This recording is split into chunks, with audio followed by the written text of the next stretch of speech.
It's early morning here in my classroom. Nandito kami sa park ngayon. Recess time ng mga bata. I'm recording. Nandito kami sa hardware, guys. We just passed by the area. Pupunta kami ng grocery store. I just showed my husband this hardware. Para ng price codes. Shopping lang. Yan. To get familiar with the place. And marami sila ditong mga tiles na pwedeng mapagpipilian. Charot. Yan sila. So, mag-ikot-ikot lang kami dito. Meron silang different ayan. Nakaka-excite. Nakaka-excite. Kwartalay wala. So, hindi muna kami mag-build. Ang plano talaga namin ng asawa ko, maghintay kami ng mga, maybe 4 to 6 months, or maybe after a year, bago kami mag-decide para talaga namin yung place. So we can decide kung mag-settle down na ba talaga kami dito, or, we might have to change our mind.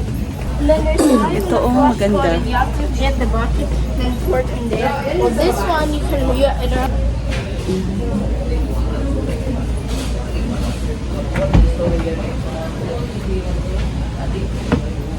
Or kung gusto mo ng lighter, na color.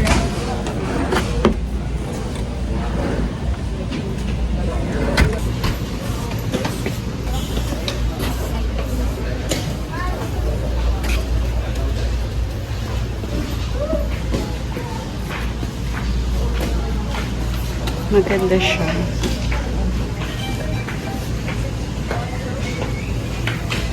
And then another option.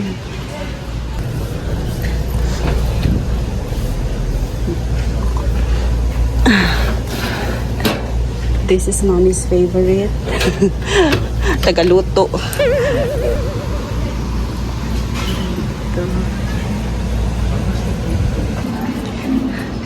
So, nandito na kami sa supermarket. This one is okay. This is what we have right now. Yeah, we should not forget to get the... Wait. Yeah, we need to get the bottle for the oil. This one. Kumuha tayo nito, guys. And ito mga seasoning natin. So, kukuha din tayo ng Pancit Canton.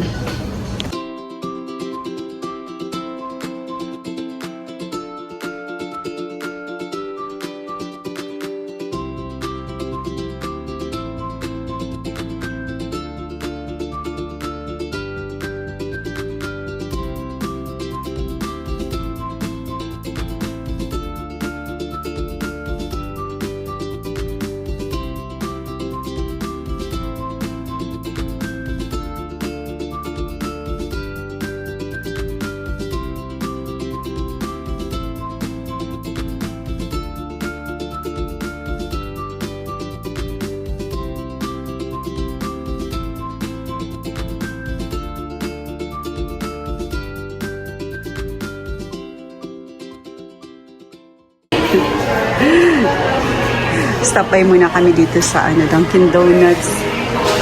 Ayan. America's favorite. Meron silang promo. So, nagpalit ako ang bana. Rachel. How are you? Good. Yeah. So, basically, we had a great day today. Ayan. It's our grocery day. Oh, sorry. Yeah. But I didn't notice those here. NCF. Katatapos lang namin mag-grocery, guys. So, pauwi na kami ng bahay. Ayan. Hindi ako namili ng gulay at mga prutas. Siguro bukas na lang doon sa local vendors. Nandito kami sa aming property guys. Ayan, i-change lang namin ang padlock dito kasi ano na siya, gitaya na. Tinaya na yung padlock namin. So ito yung small property na ano guys, na-invest namin. So dito namin planong i-build yung house.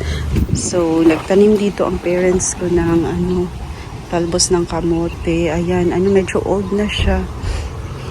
Hayaan lang natin siya mag-old, tanda para hopefully maka-harvest tayo dito ng yung sweet potato. Hello guys, nandito na kami sa bahay.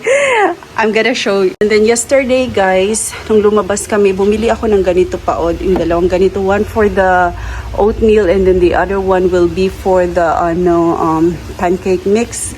Pero parang medyo malaki ito siya, but it's okay.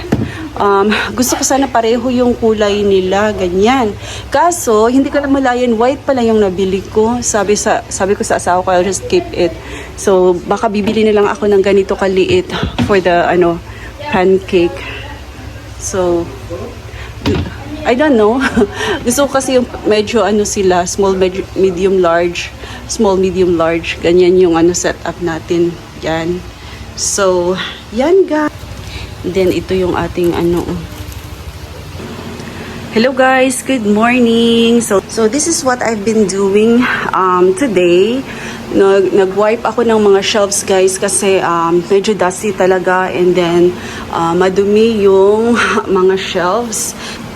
Ayan, so I am planning to organize my kitchen today. Ayan, marami pang dapat na guys, dapat gawin, like yung sa taas guys. Ayan and it feels like madali ditong magkakadust, yung dusty ba ganon. Yan, so I am trying to cut down the dust kasi meron akong very bad na allergic rhinitis. Ito lang yung mga namin dito so far. Yung mga kailangan lang talaga namin yung nandito. And I have some stuff na nasa box pa guys. It's so funny kasi yung box na nilagyan ko ng yung mga pots and pans hindi pa dumating. Kaya we ended up buying little stuff para while waiting for the boxes. Meron na namang dumating na boxes guys. Pero yun na nga, wala doon. Pagkasyahin na lang natin kung ano ang nandito, charot. And this is how our living room looks right now. Inuna ko kasi yung kwarto guys kay hindi ako makatulog ng maayos kapag ang kwarto medyo medyo crowded. So crowded yung utak natin. Anyway, I just wanna share guys, yesterday we went out. So at long last nakabili na talaga ako ng buko na ganito na ako talaga yung na kami na lang yung mag-cut open. Anyway, nagtanong ako doon sa sa vendor kung gaano katagal mag-last kapag ipakat mo na ito ng ganito kasi hindi ko siya kayang i-cut guys pag nandito pa yung pero I think it's easier naman. Kailangan lang yun mo siyang i-master. But anyway, dito ko planong ilagay ito ang ating bigasan. Yan. And then ito dyan siya.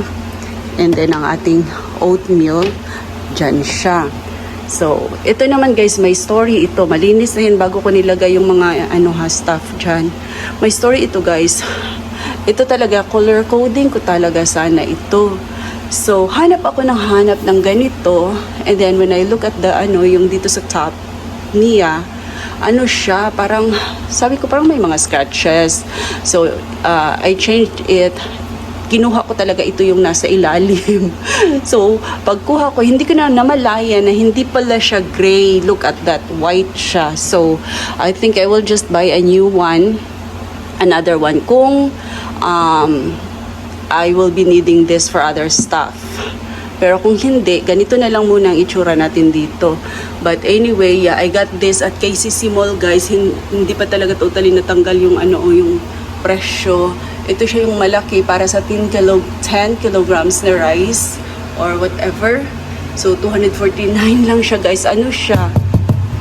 Strong ba yung iyang quality? And then this is 99 pesos only.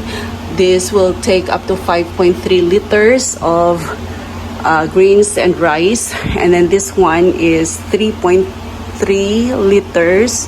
Yan, dito ko nilagay ang ating oatmeal. I'm gonna try to organize our kitchen today. Yeah, ito na guys. Later, I'll show you guys kung anong maging resulta dito. Ayan, yung shelves natin dito. Yan.